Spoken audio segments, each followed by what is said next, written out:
नाज़रीन, सियासी इस्तेहकाम किस तरीके से आएगा? पाकिस्तान तहरीक इंसाफ से जो लोग जुदा हो रहे हैं, ये जुदा हो के किधर जाएंगे? ये जो सियासत छोड़ने वाले हैं, जिनके बयानात ये हैं कि हम सियासत छोड़ रहे हैं, किस हद तक सियासत छोड़ रहे हैं या किस हद तक सियासत इनको छोड़ रही है?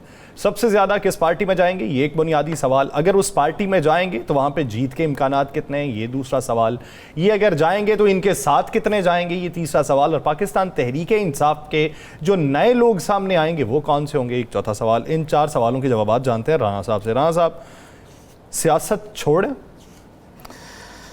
सियासत जिन लोगों ने छोड़ी है ना, उनको सियासत छोड़ देगी। जो लोग इस वक्त सियासी नज़रिया तब्दील कर रहे हैं, उनको सियासी नज़रिया तब्दील करते ही आवाम भी छोड़ देगी और सियासत भी छोड़। शेब शाहीन साहब, अगर मौजूदा सूरत हाल के तनाजुर में देखा जाए, आपके ऊपर बात की है जस्टिस काजी फाइज ईसा साहब ने।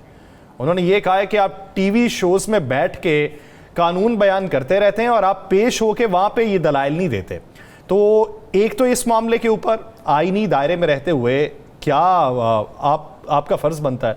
दूसरा ये कि मौजूदा सूरत हाल में पंजाब और खैबर पख्तूनख्वा की हुकूमत जो इस वक्त निगरान बैठी हुई है, उसका आईनी मुस्तकबिल क्या है? बजट वो पेश कर सकती है या नहीं कर सकती? देखिए, जो पहला सवाल है, वैसे तो सुप्रीम कोर्ट में मैंने आज दलाइल दिए हैं और उसमें मैं पेश हुआ हूँ। आबिद ज़ुबैरी साहब, president supreme court of Pakistan का मैं वकील हूँ, तो नेचुरली मैंने वहाँ आर्गूमेंट किए हैं और इंटरम आर्डर पास हुआ है, जिसके जरिए कॉन्स्टिट्यूशन ऑफ कमीशन का जो नोटिफिकेशन था वो भी सस्पेंड हुआ है और कमीशन का जो आर्डर था वो भी सस्पेंड हुआ है। तो ज़ाहिर है, मुझे कमीशन में तो पेश होने के लिए ना तो वकालतनामा था, ना मुझे कोई नोटिस था, ना ही मैंने पेश होना था। मुझे तो नहीं पता था कि वहाँ पेश नहीं होना है और मैं प्रिजम्पशन ये थी कि शायद वो आज शायद कमीशन बैठेगा ही नहीं और सेक्रेटरी के जरिए इन्फॉर्मेशन हो जाएगी। बहरहाल खैर, मेरा बहुत एहतराम का रिश्ता है। काजी फाइज साहब बड़े सीनियर, बड़े ऑनेस्ट जज हैं, मेरा बहुत एहतराम का रिश्ता है। उन्होंने अपने कहीं जरूर किया होगा, लेकिन मैं तो नॉलेज में नहीं था, ना ही मुझे नोटिस था कि मैं जाता।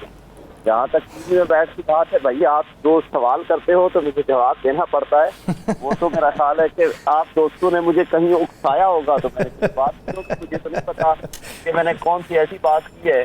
मेरे लिए तो बहुत वो मोहतरम है और मेरा उनका बहुत एहतराम का रिश्ता है।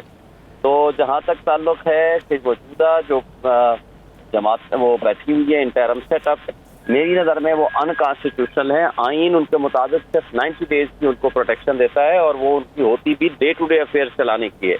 उनको सेशन इजलास बुलाना या उनको बजट पास करना उनके पास न ये अख्तियार है, न इस वक्त वो ऑथोराइज हैं कि वो डे टू डे अफेयर्स भी इवन चला सकते हैं। बहरहाल इसका फैसला सुप्रीम कोर्ट या हाई कोर्ट जो भी है वो करेगी कि उनकी अब इस वक्त क्या कैपेसिटी है।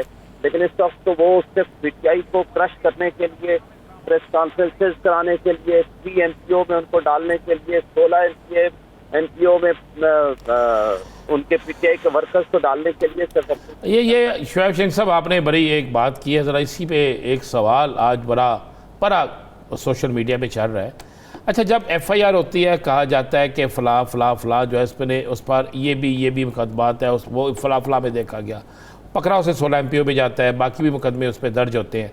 लेकिन जैसे ही वो प्रेस कॉन्फ्रेंस करता है तो सारे मुकदमात ख़त्म हो जाते हैं। तो क्या आइन ने अब कोई ऐसा चीज़ दे दिया है कि प्रेस कॉन्फ्रेंस करो और केस ख़त्म करा लो? देखिए सर, पहली बात तो यह है कि मुल्क तो अब आपका बेआइन हो चुका है। आइन तो इसमें है ही नहीं। आइन किधर रह गया है? 90 डेज में इन लोगों आए थे इलेक्शन कराने के लिए। इनको किसी अवाम ने मुंतखब किया था KPK में और यहाँ पंजाब में जिस तरह के वो ये तरीका वारदात ये अडॉप्ट करके बैठे हुए हैं। अब तो हाई कोर्ट के जज साहबान खुद कहते हैं कि भाई हम तो आपको रिहा कर देंगे, 1 दफ़ा कर देंगे, 2 दफ़ा, 3 दफ़ा, 4 दफ़ा, 5 दफ़ा, लेकिन आपकी रिहाई तब मुमकिन होगी जब आप प्रेस कॉन्फ्रेंस करेंगे। अभी तक आपका प्रेस कॉन्फ्रेंस का मूड नहीं बना। हम तो आपको जमानतें दे रहे हैं लेकिन आप रिहा नहीं हो सकते। ये हाई कोर्ट के जजेस की ऑब्जर्वेशन है। तो ये क्या इस मुल्क में आइन मौजूद है?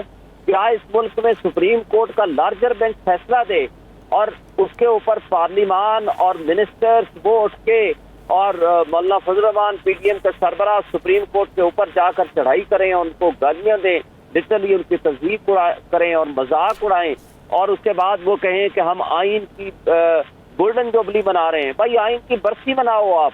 तो बात यह है कि यहाँ कौन सा आइन मौजूद है? ये बड़ा खूबसूरत قانون اور نظام کا انصاف ہے، نہ آپ کو وکیل رکھنے کی ضرورت ہے، نہ فیسیں دینے کی ضرورت ہے، نہ جج کے پاس جانے کی ضرورت ہے۔ اچھا ایک چھوٹا سا سوال ہے، آپ نے بڑی تحریکیں چلائی ہیں، جب ملک میں آئین ہی نہیں ہے تو پھر آئین کے لیے ہمیشہ جنگ لڑنے والے وکلاء کی تحریک کہاں گئی؟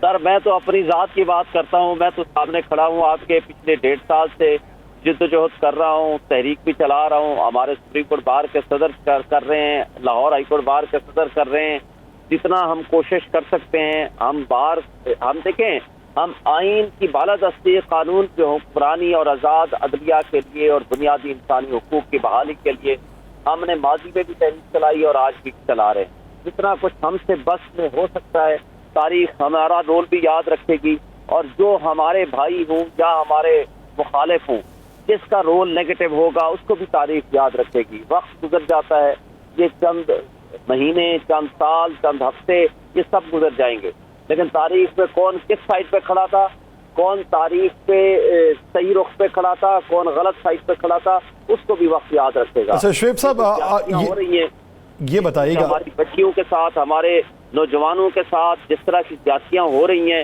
یہ ساری تاریخ کا حصہ ہے اور لوگوں کے پاس ہر چیز محفوظ ہے، اور اس کا بھی ایک دن آئے گا، اس کا حساب بھی ان کو دینا پڑے گا، اور اللہ تعالیٰ کے ہاں بھی اس کا حساب ہے۔